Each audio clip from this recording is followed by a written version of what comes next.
지난 지방선거를 끝으로 공식 석상에서 통 모습을 볼 수 없었던 분이 있죠. 바로 송영길 전 민주당 대표. 송 전 대표가 오늘 프랑스로 출국을 합니다. 내년 7월까지 출산율 정책에 대한 연구를 하러 떠나는데요. 인천공항으로 가는 길에 뉴스쇼 스튜디오에 나오셨습니다. 송영길 전 대표 직접 만나보죠. 어서 오십시오. 네, 안녕하십니까. 아니 저는 오늘 이제 출국을 하신다길래 저녁에 가시나 보다 했더니 진짜로 저 방송 끝나고 바로 가시는 거라면서요. 네네. 공항 가는 길 인터뷰. 네, 국민 여러분께 뭐 인사도 드려야 될 것 같고 그래서요. 잘하셨습니다. 잘하셨습니다. 아니 진짜 몇 달 만에 딱 뵙네요. 6개월입니다. 제가 6월 1일 날 서울시장 선거 출마했다가 네. 낙선했기 때문에 오늘이 공소시효 만료일 선거법. 어제 6개월. 안 그래도 그러니까 선거 기간에 그 이제 허위사실 공표였나요? 그걸로 이제 저 오세훈 시장 쪽에서 네. 문제 제기했던 것에 대해 무혐의 어제 나셨더라고요. 네, 그 오세훈 시장 재임 기간 중에 4조 5천억 서울시 부채 증가됐다는 내용인데 12개월인데 그거를 8개월로 잘못 썼다. 기간을. 그래서 그거를 경찰이 무리하게 기소 의견으로 송치를 했는데 검찰이 바로 잡았습니다. 그리고 왜냐하면 오세훈 후보가 또 취하를 했고. 그렇죠. 맞아요. 뭐 그러니까 8개월이나 12개월이나 정말 큰 이 차이는 경찰이 없다 정말 알아서 한다는 김건희 여사의 말이 정말 맞는 것으로 이렇게 그걸 그런 실증을 보여준 것 같습니다. 어쨌든 그거는 증거 없음 무혐의 처분이 됐고 이제 네. 홀가분하게 프랑스로 연구를 하러 가시는 건데 저는 뭐 그래서 어느 정도 가시는가 했더니 꽤 오래 가세요. 내년 여름에 돌아오세요?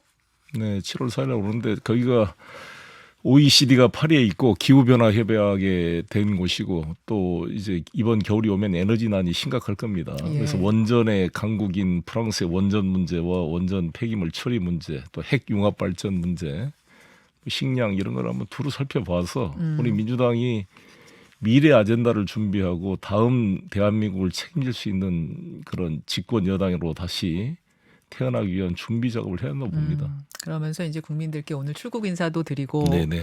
또 어제 보니까 이제 주변의 지인들하고도 두루두루 인사 나누시던 중에 네. 이재명 대표하고도 만나서 이야기를 좀 나누셨다면서요? 네, 뭐 이재명 대표 너무 요새 힘든 상황인데 위로도 하고 또 이제 제가 민주당 상임 고문으로서 지금 떠나는 마당에 당 대표와 이게 만날 게 필요해서 네. 여러 이야기를 나눴습니다. 무슨 얘기 하시던가요, 이 대표는? 제가 원래 강조했던 그 우리 코로나 집합 금지 명령으로 피해를 받은 소상공인들에 대한 피해 보상 그게 그 2021년 7월 7일 이후로 이제 한정돼 있잖아요. 그래서 이 법이 지금 위헌 심판 제청이 돼 있어요. 이 법안을 새로 좀 소급 보상이 되도록 해야 될 것과 그다음에 코로나 백신 피해로 인해 가지고 지금 2,400명이 사망을 했는데 네. 이에 대한 피해 보상이 전혀 안 되고 있거든요. 이 두 가지 문제는 민주당이 책임 있게 꼭 좀 해주라. 그거 당부하셨군요. 그래서 메모를 했습니다. 이재명 대표가. 예. 그리고 이상민 이 행안부 장관은 반드시 책임을 물어야 될 것이다. 그 다시 부분에 강조했습니다. 대한 이야기도 네. 탄핵 그러니까 이게 물러나지 않으면 탄핵까지 해야 된다. 그 얘기도 전하셨어요? 그렇습니다. 당연히 탄핵 소추를 해야 된다고 봅니다. 그 당부하고 떠나 그렇습니다. 이재명 대표 뭐라고 답하던가요? 난 당연히 뭐 동의를 했습니다. 그러셨군요. 그러니까 지금 떠나시면서도 막 당부거리를 여러 가지 할 정도로. 그리고 참 위로를 했고요. 여러 가지 어려움이 있더라도 뭐 검찰이 뭐라고 기소를 할 수가 있겠지만 우리나라 헌법상 모든 국민은 불구속 재판이 원칙입니다. 그렇잖아요. 무죄 추정의 원칙에 따라 예외적으로 증거 인멸 도주 우려가 있을 때만 구속을 하는 거 아니겠습니까? 따라서 기소되면 법정에서 당당히 싸우고 실제로는 이 다음 총선이 사실상 배심 재판이다. 우리 국민들이 판단한다 이렇게 생각합니다. 제가 좀 다른 얘기를 하다가 당 얘기로 가려고 그랬는데 바로 그냥 직진을 해버리셔가지고 그 질문으로 제가 가겠습니다. 네. 그 지금 말씀하신 부분은 그러니까 이재명 당대표한테 조언을 하고 가시는 그 부분을 지금 그렇습니다. 말씀하신 거잖아요. 네. 기소가 되더라도 당당하게 임해라. 총선이 국민 배심원제나 마찬가지다. 지금 그 말씀을 하셨다는 건데. 그렇습니다. 그 일각에서는 이제 이재명 용태론 이런 게 막 지금 나오고 있잖아요. 네. 그분들의 이제 주장의 근거는 민심이고 총선. 네. 총선이 이제 내년이면 곧 총선판 벌어지는데 당 대표가 뭐 지금 유죄인지 무죄인지 모르겠지만 당과 거리를 두고 조사를 받고 돌아오시는 게 낫지 않겠느냐 이렇게 말씀하시는 분들 계시거든요. 어떻게 생각하세요?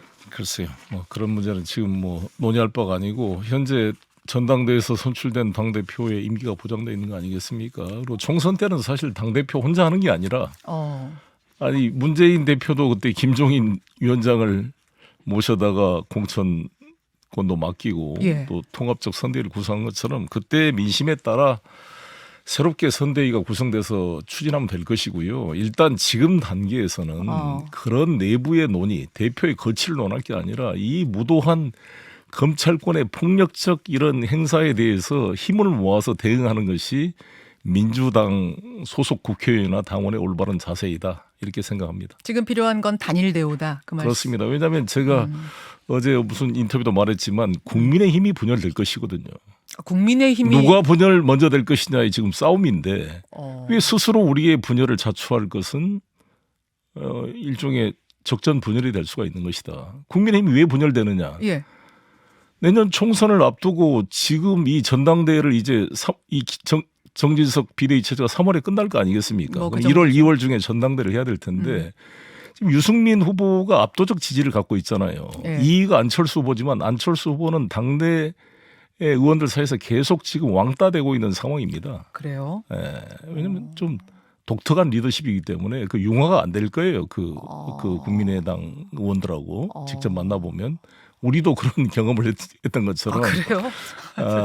아무튼 그래서 그 둘 다 아니잖아요. 지금 윤석열 윤핵관 입장에서는 윤심 가장 입장에서. 윤핵관 입장에서 지금 막 무당처럼 칼춤 추듯이 뛰는 김기현 의원은 1%대로 가장 낮은 지지고 원희룡, 한동훈 뭐 두 장관을 차출한다 할지라도 쉽지가 않기 때문에 저기는 분열될 수밖에 없어요. 지금 유승민 후보는 가장 강력하게 윤석열 대통령을 비판하고 있는 거 아니겠습니까? 맞습니다. 이준석 대표도 지금 분노의 어떤 심정을 표하고 있고. 분열이 된다는 건 그러면 아예 당이 갈라질 거라고 보시는 거예요? 그 공천을 다른 당으로? 주겠습니까? 유승민, 이준석 이런 분들을? 그럼 그분들은 나가서 새 당 차릴 새 수도 당을 차릴 수밖에 없다. 저는 이렇게 생각합니다.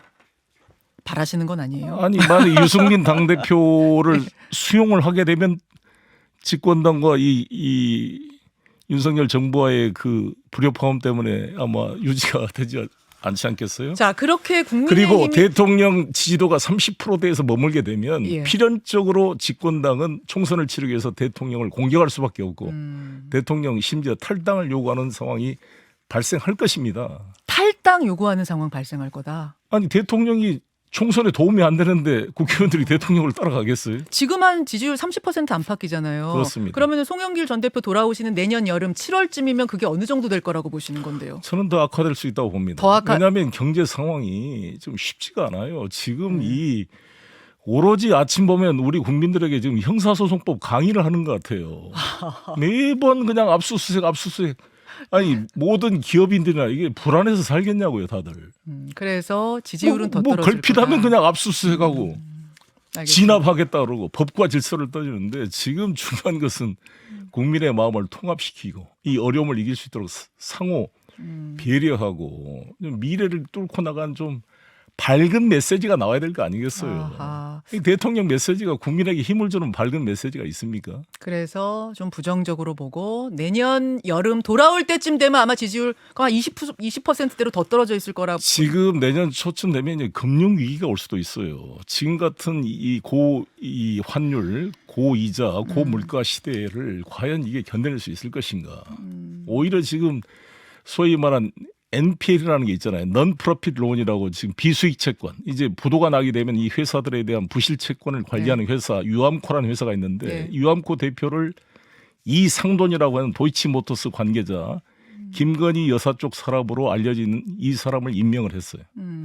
이것은 무엇을 의미하느냐. 금융가에서는 이 부실 상황을 이용해서 자기들 이권을 챙기려고 하는 게 아니냐. 이런 의혹이 많아요. 그래서 제가 민주당 의원들 만날 때마다 이상돈을 정확히 감시 감독해야 된다. 이것을 강조하고 있습니다. 그렇군요. 그런 상황 속에서 국민의힘 분열까지도 지금 예측하고 계시고 민주당은 이런 상황에서 더 뭉쳐야 한다 그 말씀을 지금 하고 계시는 건데 그렇습니다. 이런 상태로 놔두면요. 김건희 여사 예. 뭐 오빠든 친인척이든 음. 장모든 그 주변 또 측근들이 수없는 부정부패 그런 가능성들이 존재하는 거잖아요. 검찰 근데- 한동훈 장관의 검찰도 자기 편인데 예. 우리 문재인 정부 때는 검찰인 이 윤석열 총장 체제에서 청와대를 압수수색하고 여권 인사 가리지 않고 수사했잖아요. 심지어 자기 상관인 조국 장관까지도 저렇게 수사했던 검찰이 있었기 때문에 어떻게 보면 여권이라 그래서 무풍지대가 아니었거든요. 알겠습니다. 근데 지금은 완벽하게 자기 편은 봐주고 야당만 탄압하는 이런 검찰 하에서는 여당이 부패할 수밖에 없는 환경이 조성돼서 이런 상태로 1년 가면 나는 이 집권 여당의 부패의 정도가 악취가 날 정도로 심해질 수 있다. 이렇게 생각합니다. 총선 때 심판을 받을 것이다. 이렇게 생각합니다. 근데 여당 지지율하고 대통령 지지율이 이렇게 떨어지면 야당 지지율이 쑥 올라야 되는데 지금 야당 지지율도 그렇게 오르고 있지는 않아요. 그렇습니다. 그렇죠? 그게 과제죠, 저희들의. 그렇죠. 그래서 이제 뭐 김종민 의원 같은 분은 그래서 이제 당 대표의 사법 리스크가 당 대표가 꼭 지금 뭐 유죄다 이런 뜻이 아니라 일단은 긋고 가자 당을 위해서 선당 후사 안 그러면 제2의 조국 사태 될 수 있다 이런 말씀하셨거든요. 그건 어떻게 생각하세요?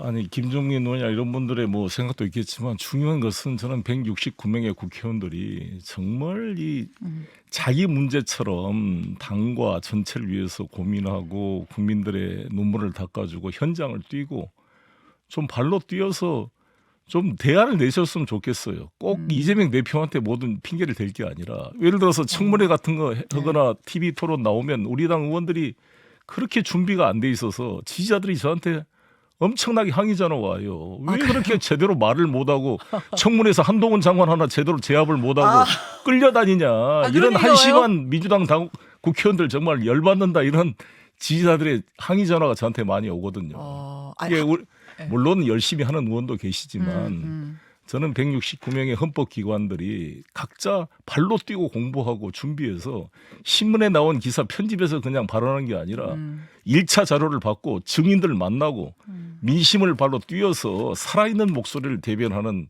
의정활동을 해야 된다 이렇게 생각합니다. 한동훈 장관 얘기가 나왔으니 말인데 진짜 한동훈 장관이 총선에 나갈 거다. 아니다. 총선 지휘할 거다. 아니다. 국민의힘 당대표가 될 거다. 막 이런 설들이 무성해요. 그리고 뭐 여론조사 해봐도 실제로 좀 높게 나오고 어떻게 보세요? 한 번 하던 건 또 안 되거든요. 사실 윤석열 대통령을 지금 경험하면서 윤석열 대통령을 찍었던 많은 중도적인 보수적인 분들이 손가락을 자르고 싶다.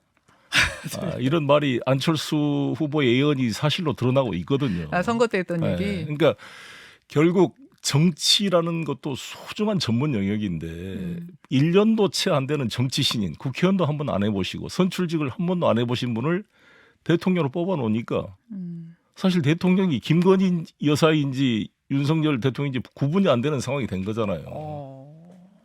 김건희 여사가 서울의 방송에 인터뷰 그랬잖아요. 자기 남편은 바보다. 아무것도 모른다. 서울의 소리. 자기가 집권한다. 이런 표현까지 쓴 거잖아요. 그게 사실로 드러나고 있는 거잖아요. 알겠습니다. 그러니까 한동훈 장관도 마찬가지죠. 정치를 한 번도 안 해보신 분 아니에요.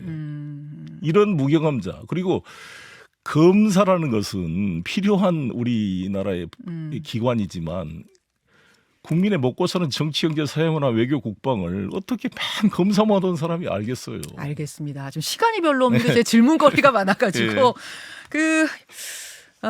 이제 떠나시는 길에 뭐 이재명 대표한테도 여러 좋은 말씀들 많이 해주셨는데 소환 요구가 오면 그럼 거기도 좀 당당하게 임해야 된다고 보세요? 아니면은 오히려 이게 야당 탄압이니까 그냥 응하지 않는 편이 낫다고 보세요? 당연히 응하지 말아야죠. 응하지 않아야 된다. 아니 도대체 도이치모터스 주가 조작의 공범자를 다 구속시키는데 김건희 여사에 대해서 서면 조사까지 안 하고 무혐의 처분을 하는 이러한 검찰에게 어떻게 우리가 대응할 수 있습니까? 근데 거기 이것은 응하지 특검을 할 때만 특검 수사에 응하겠다 그래야죠. 특검할 때만. 그런데 응하지 않으면 바로 국회로 체포동의안 던질 수 있거든요. 당연히 부결시켜야죠. 어떻게 제1 여당의 대표를 체포합니까? 그럼 방탄국회 얘기 또 나올 수 있고. 당연히 방탄을 해야 그러려고 있는 거죠 이게. 이런 부당한 공권력의 탄압에 대응하라고 만드는 게 바로 불체포 특권 아닙니까? 강한 그래서 입장 가지고시군요. 법정에서 재판해라고요. 검찰이 자신 있으면 법정에서 증거 수집해서 진술을 가지고 윽박질러서 얼거매지 말고 객관적인 서류와 계좌 추적을 통한 증거를 통해 법정에서 판사 앞에서 유죄를 입증하셔야 될 거 아니겠습니까? 알겠습니다. 아니 가시기 전에 저기 인사를 좀 하셔야 되는데 정치 얘기하다 시간 다 가버렸네요. 네. 가서 이제 출산율에 대한 공부, 정책에 대한 공부, 또 뭐 기후 정책에 대한 공부 이런 거 하신다고 들었어요. 국민들께 마지막 인사. 예. 제가 원전 문제에 관해서 문재인 대통령께 원전 탈원전 이거 속도 조절을 주장했다가 논란이 되기로 했는데. 그게 사실 우리 대선 패배 원인 중에 하나였다고 봅니다. 진짜요? 원전 문제를 좀 우리가 너무 탈원전이란 말 필요 없이 에너지 전환 정책으로 해야 되거든요. 뭐 재생에너지를 확대하고 그 확대해서 없애야 될 순서는 석탄부터 없애야 기후변화를 대응할 거 아니겠습니까? 그래서 원전 강국인 프랑스와 지금 독일을 좀 비교를 해보려고 그러고요. 네. 핵 융합 발전이 프로방스에 있습니다. 그래서 핵 융합 발전에 제가 관심이 많아서 쭉 돌이켜봐서 그 내용을 정리해서 신문에 기고도 하고 국민들에게 알리도록 하겠습니다. 건강하게 잘 다녀오시고요. 일단 프랑스도 이 전화 상태가 좋아요. 네. 가끔 제가 인터뷰 요청하겠습니다. 네, 안부 전해주세요. 네, 감사합니다. 국민 여러분. 우리 위대한 우리 대한민국 국민의 저력을 믿고 저도 열심히 노력하겠습니다. 예, 잘 다녀오십시오. 오늘 고맙습니다. 네, 감사합니다. 민주당 송영길 전 대표였습니다. 김현정의 뉴스쇼는 시청자 여러분의 참여를 기다립니다. 구독과 좋아요, 댓글 잊지 않으셨죠? 알림 설정을 해두시면 평일 아침 7시 20분 실시간 라이브도 참여하실 수 있습니다.